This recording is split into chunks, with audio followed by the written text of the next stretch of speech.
But my name is Brian Flanagan, and I'm the Director of Agriculture Training at ECHO, Florida. So over the last few weeks, I've read a lot of your bios, and I've been going through the list that Danielle just mentioned, and reading about your various experiences. And through that, I could just see how so much experience that you all have in various topics and how you're passionate in those areas. And I was reading that, I was thinking, there's so many of you that could write a book, like Kevin Stamper did. I still haven't written my book. But so many of you could write a book about these topics. Well, our first speaker has acted on this. I'm sure it's with a lot of prodding and help from mentors over the years, but he has become what I'm considering a prolific writer. Ben Lowe, a current doctoral candidate in tropical conservation and development at the University of Florida.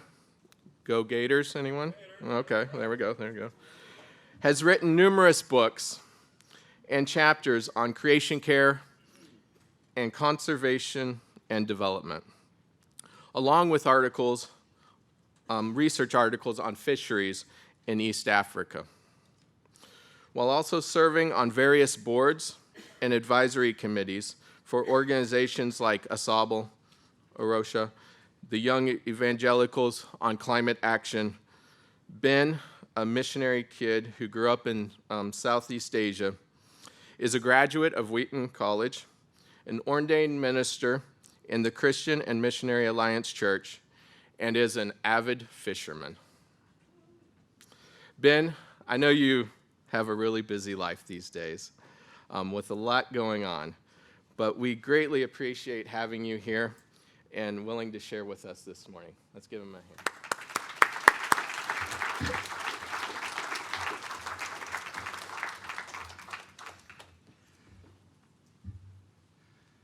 It is my pleasure to be with you all.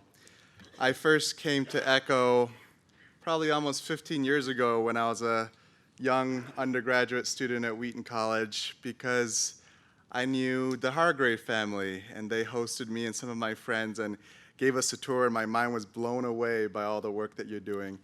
Later on, when I was on the board of the ASABL Institute, I got to work more closely with Martin and Bonnie Price because they filled an interim role as the directors of that institute for a season, and that was a joy to get to know them, to work with them up at ASABL, and then later, many years later, to visit them down here in ECHO and to get to know many of you and the work that you're doing. I have so much, and for so many years, I have held so much appreciation and have been so inspired by the work that you are doing around the world and by the work that ECHO is doing around the world and here in my state of Florida. So thank you so much. Thank you for having me. It is a delight to take a break from graduate studies and research to join you this week. As many of you know, I'm the new chair of Arosha in the United States. As many of you know, we recently experienced a very painful and deeply personal tragedy. Our two co-founders and CEO and his wife were involved in a horrific accident in South Africa. They were heading back to the airport after a work trip, and their car got into an accident, flipped off a bridge, and crashed down into a river below. We lost instantly. We lost our CEO, his wife, and one of our co-founders, Miranda. Peter, our other co-founder, was, I'm glad to say, just discharged from the hospital yesterday. He's not going to be able to make it back to to England for another week and a half to 2 weeks. But this was a very painful time for a lot of us. Peter and Miranda have been personal mentors to me and in many ways parental figures for over a decade. And so that was a very hard call to get. And then in my role in the organization, a very hard call to make to many of our people. But amidst all of that, I want to say that I've just been so grateful for your prayers. I know many of you in this room were aware of this when it happened, and many of you were praying for us, and I got notes from some of you thinking of us and praying for us, and that means so very much. So thank you for that from me personally, but as well as on behalf of the worldwide Arasha family. Switching gears a little abruptly, because it's hard to switch gears from something that heavy. I work on the human dimensions of global environmental change. So I'm interested, what does that mean? I'm interested in how people perceive and then respond to some of the major socio-ecological challenges that we're facing around the world today. I look at that in the context of small-scale fisheries in East Africa, in particular on Lake Tanganyika. And then I look at that in the context of religious communities in the United States and Canada, in particular the Christian church. And as I've been doing this work, it's very interdisciplinary work, which is good for me because when I decided to do this PhD, it took me 10 years to go back to school because I didn't know what I wanted to focus on. And in a PhD, as those of you who have one, or those of you who have perhaps wisely opted not to get one, have found out when you get a PhD, you really have to focus. But I found a program that let me remain broad and interdisciplinary and pull in many different themes and kind of be a bridge between different disciplines, such as the natural sciences, the social sciences, and the humanities, which sounds great on paper. It's actually 3 times as much work as just doing one of those 3. So it's been a real stretching and growing experience.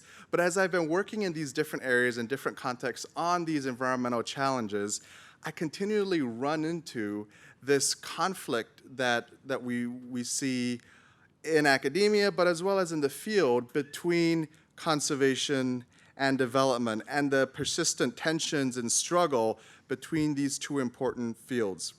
And so that's what I wanted to spend a little time focusing on this morning, and this is how I plan to do it. I'm going to unpack what I mean by tensions or conflict between conservation and development, and then I'm going to offer what I think is a more biblical approach for thinking about these issues and bringing them together, and give you some examples and application.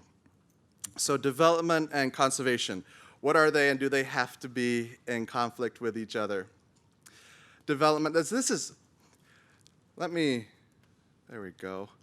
I'm going to pause. Thank you so much to those who've organized this conference, to Renee and Nate and Brian and Bianca and everybody. The instructions that they gave us and the resource, the help that they gave us to prepare was beyond most of what I'm used to at other conferences, and including they sent us pictures of this clicker so that I feel like I'm up here and I've never seen this before, but I feel like an expert already in using this clicker. So they've been doing a really good job. I hope you've been able to appreciate all the hard work that they've been putting in as well. So thank you. So I'm generalizing here, so please have grace for that. And generally speaking, the problems are great, the needs are endless, resources are limited, so how are we going to prioritize? This is my great generalization. Between the fields of development and conservation, generally speaking, development tends to focus more on humans, whereas conservation tends to focus more on what we call nature, which is an interesting and complicated concept in and of itself. Development has a goal of improving human well-being, whereas conservation tends to focus more on improving biodiversity and ecological well-being. Development tends to view nature as resources to manage or exploit for the sake of humans. That's why we get the term natural resources, versus conservation, which tends to view humans more as problems to manage or restrain or boundary for the sake of nature's flourishing. And so if you step back, ethicists will say that development tends to have more of an anthropocentric worldview, whereas conservation tends to have more of an ecocentric or biocentric worldview, which aren't the same thing, but are close enough that we're just going to lump them together for now. So an anthropocentric worldview is a big word for saying that we put humans at the center of the world. And a biocentric or an ecocentric worldview is a big word for saying that we put ecosystems or biota, or life, all of life, not just human life, in the center. And often, actually, in conservation, that usually excludes human life. A lot of the time, the focus really is more on other non-human species. So we have this anthropocentric approach versus this biocentric approach. And, of course, I think we know that the resulting clash here and the conflict that we see around the world in these contexts is really self-defeating. This is a false dichotomy. Development that ends up disregarding the environment ultimately fails in the long run, and conservation that ends up disregarding humans and human communities ultimately also fails in the long run. A lot of my research for my dissertation is on Lake Tanganyika in East Africa. Is anyone here from around Lake Tanganyika by any chance? Okay. Nice, great. Well, ECHO East Africa has done some work in some of the communities that I've worked in too, and I've been really encouraged to learn about their partnership with some of the organizations that I've partnered with in this area. I was based out of Kigoma, which is that red pin on the green map. It's really close to where Jane Goodall has done her chimpanzee work, but it's still pretty rural, and I've started up there in Kigoma, just south of the border with Burundi, and goes all the way down to the Mahale Mountains, which is about halfway down the lake. There you see this protrusion, this bump in the lake. And so that's where I've been working. And Lake Tanganyika is the second deepest lake in the world. It's a global biodiversity hotspot holding about 400 species of fish, most of which are found in no other lake in the world. It's a remarkable lake. If you ever get a chance to go, I'd highly recommend it. If you're in the right place and you don't have hippos or crocodiles or schistosomiasis, then you can, and there are places that don't, because where I am in Kigoma, you can actually go snorkeling and it's pretty safe. The water is crystal clear. You can see 30, 40 feet, and it's these huge rock formations that just plunge down into nothingness. And as you're snorkeling, right around there, you see all of these fish, most of them cichlids, but all sorts of other fish of all different colors. It feels strangely like you might be in a coral reef, but in a very different kind of coral reef. It's a beautiful place. The reason the water is so clear, however, is because it's a very nutrient-poor lake. It's what we call in science oligotrophic. But it sustains a very vibrant fishery that provides much-needed income, livelihoods, and protein for a lot of the communities around the lake in the 4 countries that surround Lake Tanganyika.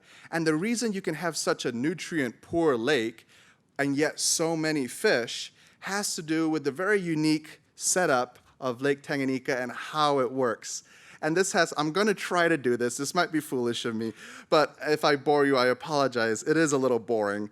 It has to do with a nutrient pump, where it's the second deepest lake in the world. So all the oxygen is towards the surface of the lake, and that's where the life lives and the fish are. And then down in the depths, you have no oxygen, no life, and a lot of the sediment that lands on Lake Tanganyika sinks down to these depths. And so a lot of the nutrient pool is down below where there's oxygen. And what happens every year is that there are these upwellings of water, similar to what you might see off the coast of Chile and other places. Actually, in the American Great Lakes, we see this too. There are these upwellings of water that bring nutrient-rich but deoxygenated water from the bottom of the lake up to the surface where there is oxygen, and that helps to sustain all the life that flourishes in the surface waters. That nutrient pump that happens every year is powered by winds. Seasonal winds that blow across the lake at a strength and at a consistency that has been in past years enough to push the water up. So it, just like it does in Lake Michigan, and I was from Chicago for a while, you can see it when the winds blow consistently enough, it actually stacks the water up. It looks like a tide. Your water level becomes higher. And what that does, because it's moving water, is it ends up bringing water up from the bottom, and there's this pump or cycle that happens. That's how the nutrients get to the surface. Thanks for hanging in with me on that one. The challenges, and we've been recording this for the last 30 years, due to shifting climate patterns in the region and a warming regime, the winds have been intermittent. They've been dying down. They've been less consistent during these seasons. And so the nutrient pump, you're just cutting off the fuel source for the nutrient pump. Not as much nutrients have been making it to the surface of the lake. And so what happens is you undercut the ecosystem productivity. You undercut the ability of all of that life to continue to flourish at that level. Life continues to flourish just at a much more restricted level on the lake. And so Lake Tanganyika is one of the earlier places in the tropics where scientists were able to connect global climate change and changing climate patterns with declining ecosystem productivity with human community well-being around the lake. Now, the Lake Tanganyika has a lot of other challenges. It has a booming human population. It's also in the past had a lot of refugee movement around the lake from the Congo, especially the DRC, as well as from Burundi. A lot of those folks were housed temporarily in the Kigoma region where I'm based, and they're starting to be moved back into their home countries. And along the way, a lot of aid agencies were handing out fishing gear to provide folks, because a great big lake, it looks like an ocean, it's always been very productive, people are in desperate situations, we'll give them fishing gear, this will help them provide a new livelihood in the camps or wherever they're ended up after they've been displaced. And so fishing pressure just shot up. And over a decade, we've seen the number of fishers on the lake rise just incredibly. So there's a lot more fishing pressure at the same time that all this undercutting is happening with less nutrients. And so you see this well-meaning development aid effort end up just exacerbating what's all the changes that are going on in the environment, and fisheries continue to decline, and people are catching fewer fish, and it actually becomes a very sad situation when you're out there and you talk to these folks and you hear about what's going on in the struggle for them to provide for their families. So that's development that focuses on people and doesn't always integrate conservation or the natural world in as much as it could. And then, of course, on the flip side, in response to all of this declining of the fishery, government efforts and others are trying to coordinate, and they've brought in new restrictions or regulations to restrict where people fish, to restrict what they keep. And they've kind of tried to do more of a top-down approach, at least initially that's how it happened. And so those of you, all of you with experience in these contexts probably know how that went, which wasn't great. So now we have people what we call landing in the bushes or landing at midnight. You know, they're just bringing their catch in when no one's going to be patrolling. And they don't have funds for adequate patrols anyway, so they only really get to patrol the main landing beaches. So it is easy to evade the patrols. And even at the main landing beaches, they made it illegal to keep these juvenile fish of the main pelagic species, or the main deep water species that people catch and eat. And when I was walking, me as a blatant foreigner, walking on these beaches and talking to fishers with a fishery officer with me, I saw crates upon crates upon crates of juvenile fish out in the open being sold. And the fishery officer tried to convince me that they were actually a different species altogether. But then when I used the local word, the local name for the fish, he started laughing, and he thought it was the best thing that I knew this great big inside joke of theirs, and that cemented our relationship. But it concerned me about the future of this fishery, because if you're pulling out all the juveniles, they're not going to be able to breed, and that causes more problems. So there's conservation done trying to protect species, but without taking human needs into account. And we see that neither of those things work. And there are lots of attempts to try to bridge these conflicts. You have the idea of sustainable development and the sustainable development goals that you've probably heard about and interacted with. Sustainable development commonly being defined controversially, but commonly as development that meets the needs of the present without compromising the ability of future generations to meet their needs. And the conservation community has done a lot more of what they call integrated conservation and development projects, or ICDPs. That's part of what ECHO partnered with on Lake Tanganyika, a group from the Nature Conservancy that is doing that really good and important work. But at the end of the day, I think a lot of it still comes down to an underlying conflict in worldview between how we value and view the world around us, and whether we take an anthropocentric approach at the end of the day, whether we are putting people at the center of our concern, or whether we're taking an eco-biocentric approach, whether we are putting nature at the non-human species at the center of our concern. And we really end up forcing people to pick at the end of the day. And what I'd like to suggest is this falls short of God's vision for us and his world. And so what's a biblical vision? It's what we call theocentrism. It's the idea that we're not at the center of the world, neither is the rest of nature at the center of the world. What's at the center of everything is God. And when we put God, when we keep God at the center of everything, that allows us to actually have and pursue right relationships with each other and with the rest of God's creation when God is at the center. Let me give you one brief example. This is a picture of a sacred grove in Tanzania. In the conservation community, an increasing amount of interest and effort has been in understanding how religion affects conservation. And a lot of that centers around the use, the importance of sacred sites and sacred species. Parts of creation or parts of nature or particular species in nature that are considered sacred for a wide variety of reasons, often but not always due to local traditional folk beliefs and practices. And these sacred sites and species have very strong protections because of the taboos surrounding them.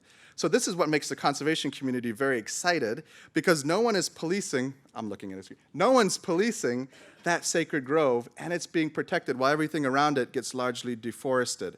This is a great thing. If you can preserve or conserve nature without having to regulate or police it, that's really great. Now, a rub comes in, and I experience this a lot working with local churches, because we have missionaries and we have local churches that start rising up in these communities, and they look at these sacred groves and the animistic traditions that often support them, and they say, this is not biblical, this is not consistent with God's reality for the world. And so it leads to a disenchantment with nature often, where the church and Christians end up promoting sometimes even the destruction or the desecration of these spaces in order to help shift people's beliefs and practices away from valuing and viewing these groves or these species as sacred to orient themselves towards God. Now, I understand where this is coming from, but at the same time, this is a concern for the conservation community, as you would imagine, because when that happens, the disenchantment of nature, these spaces lose their conservation protections. And so the conservation community ends up viewing Christians and Muslims who come in, these newer religions that are building up and spreading across this region, as threats to conservation potentials. And I don't think this is necessary, because I actually think, I completely understand the approach of those who have been concerned about sacred groves, but I think actually we're moving in the wrong direction. Our prescription is just a little bit off, because instead of saying that these groves are not sacred, what about if we helped one another understand that all of God's creation is sacred? Not just this tree, not just this rock, not just this species, but it's all sacred. Not because of itself, but because of the God who made it and imbued it with value in it of itself. The earth is the Lord's and everything in it, the world and all who live in it. Or as one of my favorite poets, Wendell Berry, says, there are no unsacred places. There are only sacred places and desecrated places. What if that was our view, a more theocentric view that puts God at the center of all of creation? So what I want to do now is pivot to the scripture, and I want to unpack this for us. What is God's vision? What does it look like scripturally to put God and God's story and God's will at the center? And to do that, I want to start at the beginning. In the beginning, there was darkness, emptiness, and chaos. But the Spirit of God was hovering. And then God spoke. The word went forth, ordering the chaos with day, night, sky, sea, land, and filling the void with plants, sun, moon, birds, fish, and all the animals. God spoke, and it happened. And it was good. It was good. It was good. It was good. What was it? It was good. Very good. But something was lacking. Creation was not yet complete. God spoke again. Let's make humans out of the humus. But let's not make them like the fish or the birds or the land animals. Let's make them like us in our image. This way, They can govern the fish and the birds and the land animals. We'll create them set apart so that they can be our caretakers over the rest of creation. So God made humanity in God's own image. Male and female, he created them in the very image of God. And behold, it was all so very good. Creation was complete. It was flourishing. There was shalom. Would you pray with me here? Lord, our Lord, how majestic is your name in all the earth. You have set your glory in the heavens. Through the praise of children and infants, you have established a stronghold against your enemies to silence the foe and the avenger. When we consider your heavens, the works of your fingers, the moon and the stars which you have set in place, what is humanity that you are mindful of us, human beings that you care for us? You have made us a little lower than the angels and crowned us with glory and honor. You made us rulers over the works of your hands. You put everything under our feet, all flocks and herds and the animals of the wild, the birds in the sky and the fish in the sea, all that swim the paths of the seas. Lord, our Lord, how majestic is your name in all the earth. How did we ever forget what God made us for? It was rebellion. It was an attempted coup instigated by the evil one, but committed by our ancestors. They chose their way instead of God's, and their relationship with God was fractured. Without a right relationship with God, they couldn't be in right relationship with each other, nor within themselves, nor with the rest of creation. Injustice had been perpetrated, and without justice, there is no peace for people, for animals, for the land. This pure goodness, flourishing, and shalom was lost. Creation started to groan. Can you imagine what it must have been like to lose that shalom? Sadly, I think we can, can't we? Because we are all part of this same story. We live in the reality of this broken world. Just scrolling through the news with fires burning through already dwindling rainforests, supercharged hurricanes devastating islands, coastal regions, this state, sea levels rising in our cities and streets, most recently in Venice, which is also a sinking city. Other global crises include contaminated water, chronic malnutrition, polluted air, growing deserts, declining fisheries, acidifying seas, the largest refugee crisis in history, and the list goes on. Many of you are working on many of these challenges. But remember all those good things that God made, those good things that God made and entrusted to our care, the birds, the fish, and all the other animals. Recent studies estimate that in the last 50 years, we have lost 3 billion birds in North America alone, and 60% of wildlife globally. How is this bearing God's image? All these socio-ecological problems we're facing, many of them connected with and exacerbated by climate change, they aren't just environmental problems or science problems or political problems. Were Hosea and the other biblical prophets with us today, they would remind us that the well-being of people and the land is intimately connected and that environmental problems are symptoms of deeper ills like greed, pride, selfish, apathy, and every kind of corruption.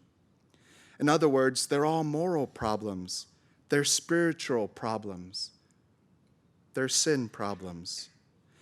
There is a great evil and brokenness in this world, and we can no more save the earth than we can save ourselves or our communities. At the end of the day, what we desperately need is a solution to sin at every level, in every place, as far as the curse is found. And thanks be to God, there is a solution. There is an intervention. For God was pleased to have all of his fullness dwell in Jesus Christ, and through Christ to reconcile to himself all things, whether things on earth or things in heaven, by making peace through his blood shed on the cross. Sometimes I think we run the risk of making Jesus out to be only partially successful, that he took on flesh and came down here to save us humans while giving up on the rest of his creation. But the Apostle Paul is clear in Colossians that the all things that Jesus created are the same all things that Jesus sustains and are the very same all things that Jesus is reconciling back to himself through his blood shed on the cross. As one of my friends puts it, the cross is for all of the fall. This is still our Father's world. He has not given up on it yet, and neither can we.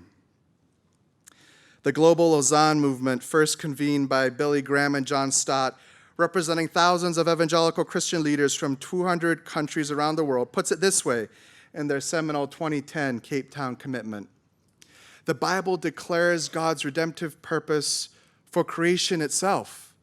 Integral mission, they write, means discerning, proclaiming, and living out the biblical truth that the gospel is God's good news through the cross and the resurrection of Jesus Christ for individual persons and for society and for creation.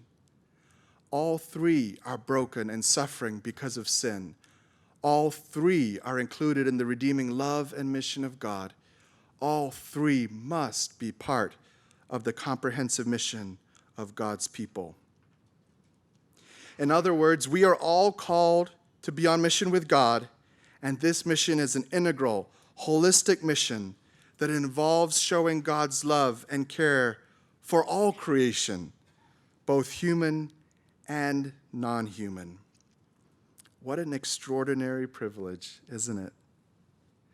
Is this the vision? Is this the mission that drives us as the church around the world?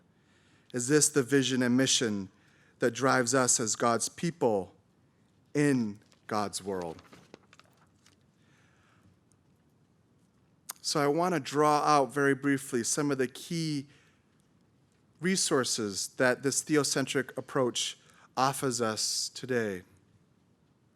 First, I think it gives us a basis for properly valuing creation without either idolizing it or, on the other hand, reducing it to some purely instrumental valuation. The second thing I'd like to note is that a theocentric approach gives us a basis, not just for valuing creation properly, but for valuing each other properly. As rulers among creation, not apart from creation, but with a unique role and capacity as the image bearers of God to rule on God's behalf and in the model of Christ with humility and sacrificial love. Third, a theocentric approach frees us from trying to have to save the world on our own, and instead it redirects our inadequate and faltering efforts as meaningful service and acceptable worship to God our Creator, rendering them pleasing and never in vain. And finally, I think theocentrism offers us hope in the middle of great loss and widespread despair. And I witness this all the time in my research and in my work and among my colleagues. Because it gives us ultimate hope in the resurrection and trust in the one who is determined not only to save the whole world, but for some reason to use us in that process as well. To trust in the one who is making all things new. Not all new things, but all things new. For we know how this mission ends. We know that one day there will be no more darkness. There will be no more suffering, no more injustice, for the old order will pass away. On that day, the day of Revelation 22, all things will be made new. Shalom will be restored. Creation will flourish with every tribe, tongue, and nation. and God Almighty will dwell among us again as we reign together forever and ever, just as it was intended since the very beginning. This will come to pass one glorious day. But even now, we get to be part of loving and restoring both the people and the places where God has called us. These aren't just abstract ideas, as my colleagues at Arasha will testify. For instance, Arasha in the United Kingdom is based, for many years they've been based in London in a neighborhood called Southall, which is a largely recent immigrant neighborhood, and lower income. In the middle of Southall for many years was this big 90-acre dump. You'll see some pictures of that at the top. And I was going to try to get better pictures. I know we have much better pictures, but as you would understand, I hope at this season that was not the email I was going to send to Arasha UK asking for pictures. So I'm working with what I already had. But there was this 90-acre dump in the middle of the community, and some Christians who lived in that neighborhood started to ask their neighbors, what do we want in this community? What would help make this community better? And their motivation was, how can we show God's love for you and for this community? And the neighborhood said, you know what? We don't have any green space. We don't have anywhere for our kids to play. We don't have anywhere for us to get out and just be in a more renewing and quiet, relaxing space. And so they banded together and they worked and they started pulling out the garbage from this 90-acre dump in the middle of the city. So much trash needed to be taken out of there. But if you go to London today, if you visit the neighborhood of Southall as I have, you won't see a dump in the middle of the community anymore. What you'll see is the 90-acre Minette Country Park that welcomes both wildlife and people to come and be renewed. We have recorded over 100 species of birds using this habitat alongside the neighbors in this community. In London, that's incredible. That's what it looks like to write God's story in the landscape and in our own hearts. Arasha's working in Lebanon too, in the Bekaa Valley, protecting the Amik wetland, which is one of the last remaining bird migration stopovers in that area, which has experienced a lot of conflict over the years. And by protecting the wetland, not only are they providing important habitat for birds all over the world who are migrating and need places to stop along the way, but they're also providing space for a lot of the kids who are growing up in these areas to come and interact with nature and learn about God's creation and often interact with the Creator as they do so. And in Kenya, a place that I've done some work, we're active on the coast of Kenya in a community called Watamu, just south of Malindi, north of Mombasa. And they're working with communities there to protect one of the last remaining forests, coastal forests along that part of East Africa. It used to be a very widespread forest that has been largely lost to deforestation because people need fuel, people need charcoal, people need building materials, people need income.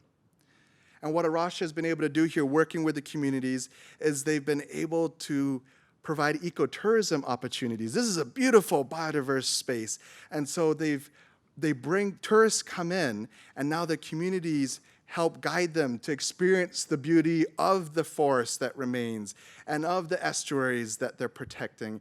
And so instead of deforesting the forest for income, they now protect the forests for income, which is a much more sustainable income over the long term, isn't it?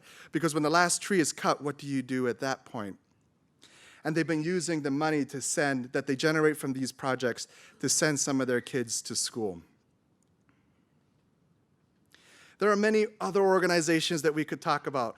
ECHO has been doing really encouraging work on this front. I have lots of friends with Plant with Purpose, and I've been really excited about and inspired by the work that they've done over the years. And also here in Florida, there's the Heart Institute, and I know we have some people from Heart here. And I've gotten a chance also to partner with a Christian university in the Eastern DRC called UCBC. And they're there right on the border of Virunga National Park, which is still a very active conflict zone with a number of rebel groups operating and Ebola. And as they try to raise up a new generation of leaders for the DR Congo, they're also trying to teach these leaders how to care for people while caring for the creation that God has entrusted to them. And UCBC recently raised enough money to install solar panels to power their entire campus and provide surplus energy for surrounding communities even, which is a much more consistent energy source than they had before. I work with a lot of Christian colleges in the United States. Not one of them has done that yet. UCBC is the story that I tell to encourage, or shame, mostly encourage our universities to take their responsibilities seriously.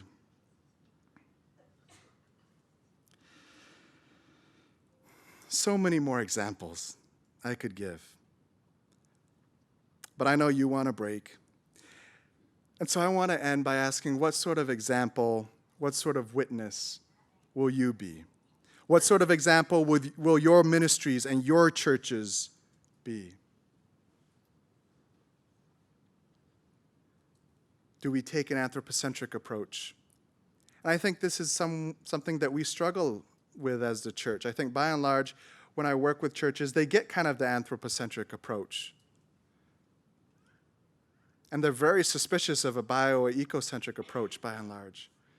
But can we as God's people all around the world help reframe these conflicts and these tensions and these challenges from being at each other to being reconciled? Can we help reframe them by taking a theocentric approach, by putting God at the center, which in many cases means taking ourselves out of the center? So what sort of example or witness will you and your ministries and your churches be? May God help us to see the many ways that we are called to care for all of creation.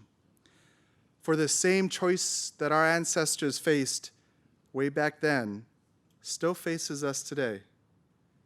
Will we choose to go in God's way, to be part of God's mission, or will we rebel and choose our own?